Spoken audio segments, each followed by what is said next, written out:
Jesus came to a town of Samaria called Sychar, near the plot of land that Jacob had given to his son Joseph. Jacob's well was there, and Jesus, tired from his journey, sat down there at the well. It was about noon. A woman of Samaria came to draw water. Jesus said to her, "Give me a drink." His disciples had gone into the town to buy food. The Samaritan woman said to him, "How can you, a Jew, ask me, a Samaritan woman, for a drink?" For Jews use nothing in common with Samaritans. Jesus answered and said to her, "If you knew the gift of God and who is saying to you, 'Give me a drink,' you would have asked him, and he would have given you living water." The woman said to him, "Sir, you do not even have a bucket, and the cistern is deep. Where then can you get this living water? Are you greater than our father Jacob, who gave us this cistern and drank from it himself with his children and his flocks?" Jesus answered and said to her, "Everyone who drinks this water will be thirsty again, but whoever drinks the water I shall give will never thirst.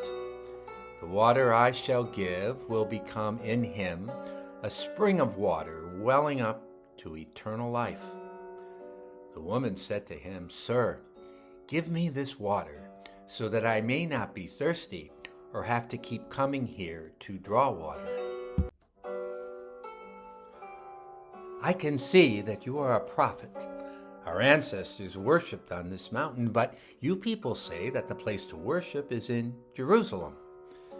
Jesus said to her, "Believe me, woman, the hour is coming when you will worship the Father neither on this mountain nor in Jerusalem. You people worship what you do not understand.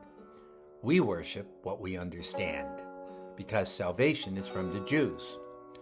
But the hour is coming and is now here when true worshipers will worship the Father in spirit and truth. And indeed, the Father seeks such people to worship him. God is spirit, and those who worship him must worship in spirit and truth." The woman said to him, "I know that the Messiah is coming, the one called the Christ. When he comes, he will tell us everything." And Jesus said to her, "I am he, the one who is speaking with you."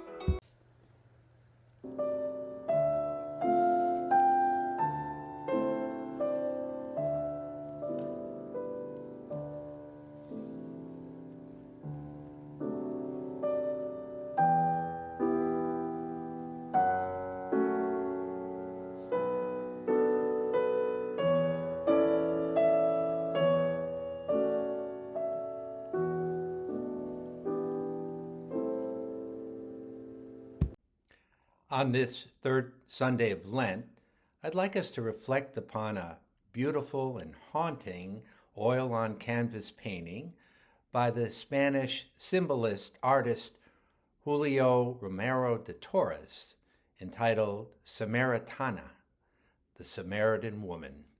Completed in 1920, it hangs today in the Museo Julio Romerro de Torres in Cordoba, Spain.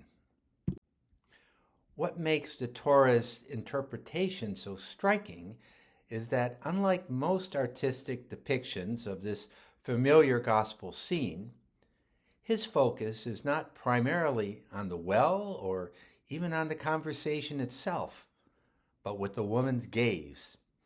Her eyes draw us in immediately. They invite us into her interior world, into a soul that is awakening, searching, and being transformed. She appears both Mediterranean and mystical, rooted in the earth and yet reaching beyond it.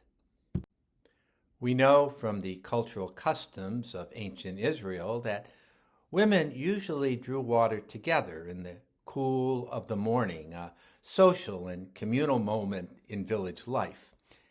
And yet this Samaritan woman comes alone at midday in the heat of the day. Given her complicated moral history, she would have been unwelcomed among the others. shunned and whispered about, quietly judged. And it is precisely there, in her isolation, that Jesus meets her. One of the most remarkable features of de Torres' painting is the positioning of the hands of Jesus. He stands behind her. With one hand, he gestures towards the water that she has come to draw, the ordinary physical water. And with the other hand, Jesus points upward, toward heaven, toward God, as if Jesus is tracing the arc of her life, from her past, which he knows completely, to her present, in all of its thirst and longing, and toward her future, opened now to new grace. In John's Gospel, the Samaritan woman is deeply curious. And here in de Torres' painting, the artist captures that curiosity in her steady, penetrating stare, directed toward us, the viewers, and yet somehow beyond us as well. She sees so much farther now. She understands far more deeply. She rests her hands on a massive water jar, appearing to be lost in thought. Her posture is relaxed. Her body language is at peace. This is not a woman intimidated or condemned. Jesus is not threatening her. Rather, he is liberating her. And because she feels safe with him, she dares to ask questions, real questions, the kind that matter. She engages Jesus not only about water and thirst, but about worship, truth, and God's presence. She is both practical and profoundly spiritual. The conversation moves seamlessly between the ordinary need for water and the deeper thirst of the soul. And in that exchange, Jesus reveals himself to her as the long-awaited Messiah. Jesus is what she needs. Jesus has what she has been searching for. Jesus then carries the conversation even further, teaching her that true worship is not confined to a mountain or a temple, but takes place in the heart. To worship in spirit and truth means that God can be encountered anytime and anywhere. De Torres reinforces this truth artistically by keeping the background spare and minimal. There are no distractions. This is the original heart-to-heart encounter, and anything else would get in the way.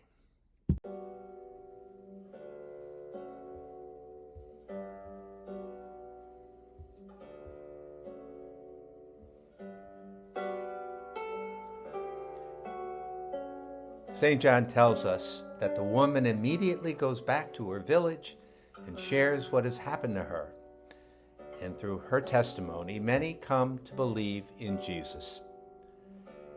The extraordinary conversion of this woman, once dismissed and discredited, may explain her remarkable effectiveness as a witness. In that sense, she could rightly be called the first apostle.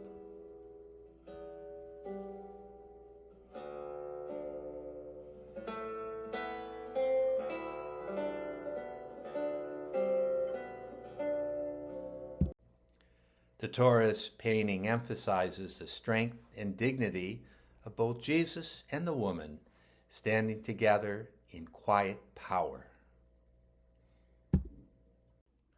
With her hands gently guarding the water in its hammered, lilac shimmering jar, this Samaritan woman has known love and loss, rejection and grief, despair and hope, all of it woven into the mystery of human life, has now found new meaning and dignity.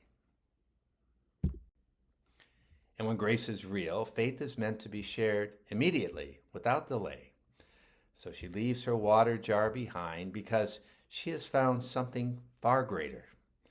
And once again, it is one of Scripture's most unlikely figures who recognized Jesus first and models missionary discipleship so beautifully. In the Eastern Catholic and Orthodox traditions, this Samaritan woman is venerated as a saint, known by the Greek name Photin, meaning the luminous ones.